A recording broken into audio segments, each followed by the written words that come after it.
we'll move on to some Mandalorian. Obviously, that came out. Was it last weekend? Was it? Wednesday. It was Wednesday. Oh, was it Wednesday? Yeah. Okay. Wednesday. So I know, George, you watched the first episode, didn't you? I did. Yeah, I watched the first episode. I assume we want to just keep this spoiler free. There's nothing really to spoil. Yeah, I mean. There's nothing to spoil. So yeah, I guess we'll keep it spoiler free. I liked it. I loved it. Actually, I've been a huge advocate of the two previous seasons of The Mandalorian. I think there's some incredible seasons of Star Wars television. So I just really enjoyed being back with the homies, being back with Grogu and Mando, and just it's a fun TV show where these two people, well, really Mando is just navigating the universe, navigating the galaxy post Empire, and he's just trying to survive. And I know a lot of people have like a problem with side quests. You know, every single episode is a side quest, blah blah blah. I have a problem with it every so often, but that's the exact show that they're setting out to make. This is the show is about Din just navigating the galaxy and surviving. Like that's the definition of something that is going to be side quests.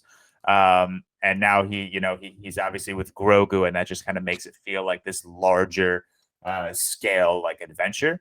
Is he the little like Yoda looking thing? Yeah, Baby Yoda. Baby Yoda.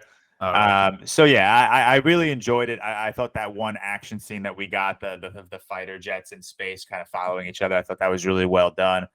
As an introduction, I think it served its purpose well in season 3. The ending of that episode, I think, sets up something for the rest of the season that might take us away from the side quest episodic feel, but probably not overall. But yeah, overall, I liked it a lot. I like being back in this show. It's one of my favorite shows currently on air. Yeah, I completely agree with you, man. I loved it. Love the introduction. It's a first episode, so like you can't expect it to be the best episode of television of all time. And it's probably not. It's probably not, but I absolutely adore it. The Mandalorian, by the time it's over, will probably be my favorite piece of Star Wars content. I mean, like I'm wearing a Mandalorian. Out of the films? Yeah, like ahead of Empire, it will probably be my favorite piece. I have the Mandalorian poster, obviously. The only tattoo I have is "This is the way."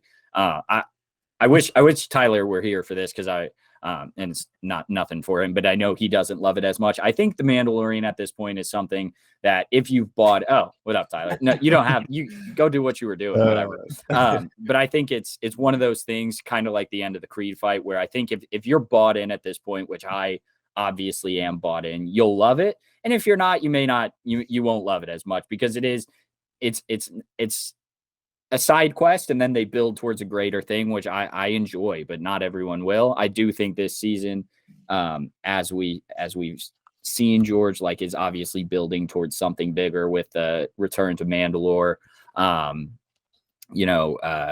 Dave Filoni may get to do Order 66 again just for shits and giggles because that's his favorite scene in history.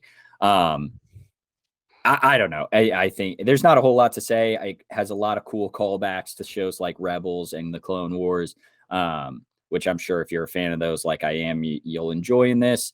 And that's kind of what I like about it, because the movies don't always pull from those kind of things, but this as a show does a lot. And so I enjoy it. Not a whole lot to say. Like you said, George, Katie Sackhoff as Bo-Katan is fucking awesome. So I'm excited to see her more. Yeah. That's all I got. Good show. Cool. Good show. Tyler, did you watch it? I did not. No, not a Mandalorian guy. We'll get back into it though, because Cam says season 2 is better than season 1. I didn't hate season 1. Just wasn't exactly anything that had me super inspired to watch season 2. So I'm sure I'll jump back into it, especially if season 3 continues to be as strong. Fair enough.